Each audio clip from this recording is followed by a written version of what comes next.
In the world of music, we often forget the talent we hear and see has a life off the dusty stages of concert halls, and it can involve many facets. For Mac Powell, the lead singer of Christian rock group Third Day, a big part of that is consumed with college football, having grown up in Clanton, Alabama. I really didn't have a choice in the matter. When you're born, you got the birth certificate and you have to check the box, Auburn or Alabama.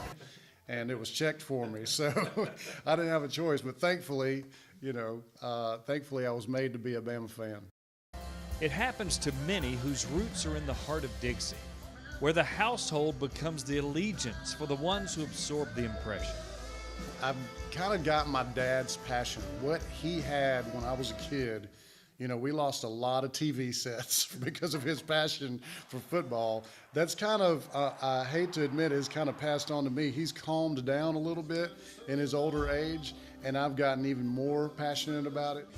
So passionate that Mac was there for the excitement of the SEC championship game and the disappointment of the national championship playoffs in New Orleans.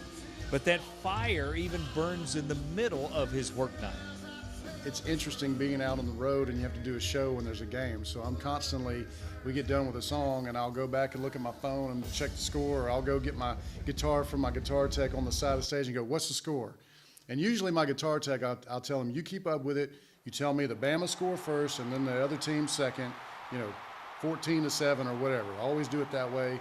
And really, I hate to admit this to all my Third Day fans out there, but if I'm having a real bad show on a Saturday night, it's probably because Bama's not doing well in the game.